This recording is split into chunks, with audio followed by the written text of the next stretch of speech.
오늘은 고대 중국 역사상 가장 살기 좋고 태평성대를 구가했다는 요순시대, 그 아득한 옛날에 설화 같은 이야기를 되새겨 보겠습니다. 어느 날 윤림금이 민정시찰을 나갔을 때였습니다. 만 백성이 길가에 부복해서 왕의 행렬에 마음속으로부터 무한한 존경과 복종의 뜻을 표했습니다. 그런데 이상한 일이 생겼습니다. 길가 뽕밭에서 뽕을 따는 처녀가 부복은커녕 한번 돌아보지도 않고 뽕만 따고 있었습니다. 어떻게 보면 왕의 권위 따위는 알 바 없다 하는 식의 괘씸한 태도였습니다. 그러자 왕이 어가를 멈춰라 하고 명했습니다. 음악을 연주하던 악대도 음악을 중단했고 화려한 행렬이 제자리에 섰습니다. 어떤 놈이라고 생각하느냐 하고 임금이 물었습니다. 친위대장이 촌구석에 뽕 따는 무식한 처녀인 줄 아려옵니다. 소신이 가보고 오겠습니다 하고 대답했습니다. 왕이 보기에 처녀의 자태가 너무 아름다워 환상적이었습니다. 선녀가 아니고서야 어떻게 저리 곱고 매혹적일 수가 있단 말인가. 아니다. 내 좀 걷고 싶던 차에 잘 됐다. 왕이 직접 뽕 따는 처녀에게로 위풍당당하게 걸어갔습니다. 왕이 가까이 갔는데도 처녀는 돌아보지도 않고 뽕만 따고 있었습니다.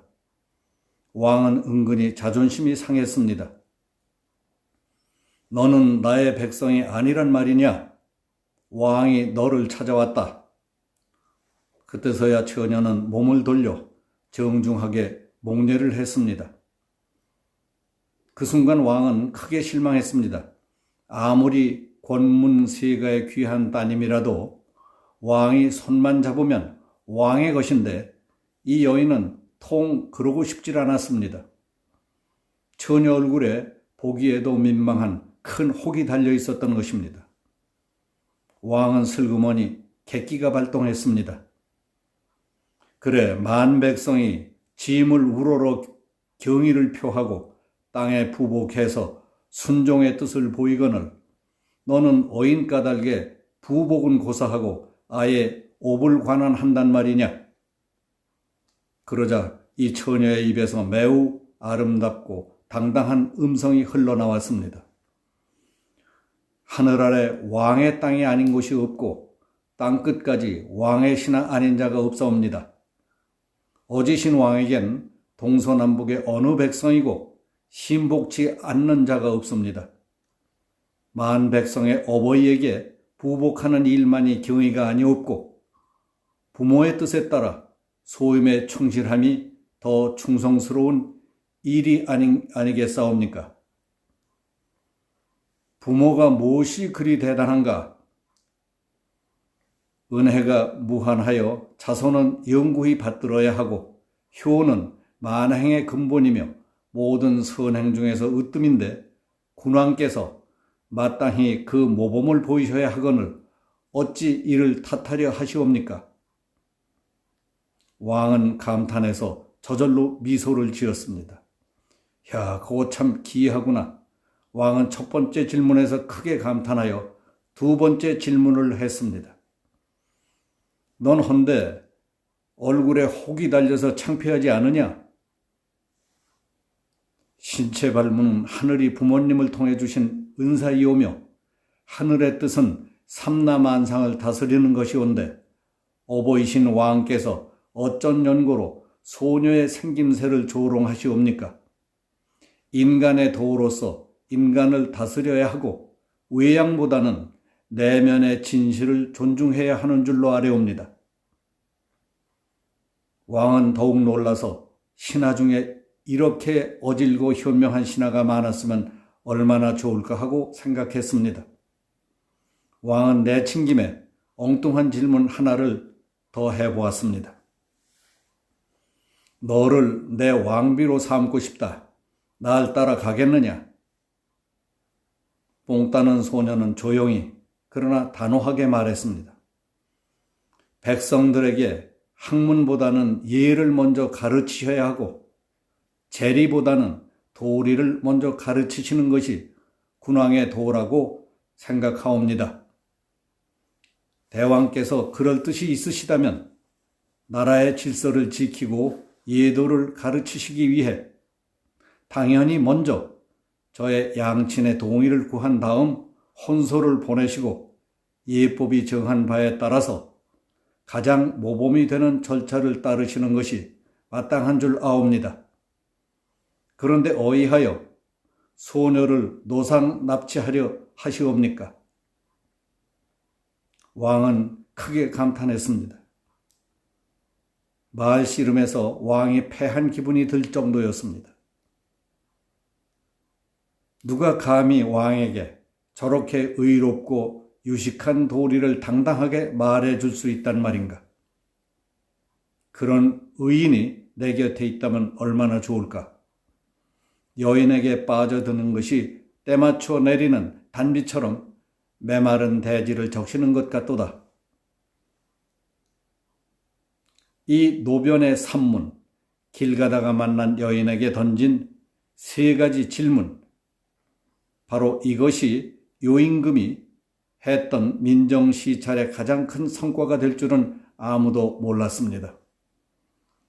왕은 예법에 따라서 청혼을 하고 혼소를 보냈습니다. 만백성이 우러러 경축하는 결혼식 날, 왕비의 가마가 왕궁에 도착하던 날, 수많은 신하와 궁녀들은 왕비가 얼마나 대단한 미인일까 흥분과 기대에 들떠 있었습니다. 그런데 가마의 문이 열리자 왕비를 처음 본 궁녀들은 조소하는 눈빛들이었습니다. 가마에서 내린 왕비는 많은 시종들 앞에서 팔을 걷어올리고 주방으로 들어갔습니다. 궁녀들이 더욱 비웃으며 말렸습니다. 왕비는 나는 왕의 아내다. 내 손으로 진지를 해드리는 게 도리이다. 저리 비켜라. 왕비는 왕의 수라상을 준비한 다음 사치스러운 궁녀들의 복장과 경박한 행동을 지적하며 호령했습니다. 오늘부턴 백성들보다 사치하는 자는 그냥 두지 않겠다.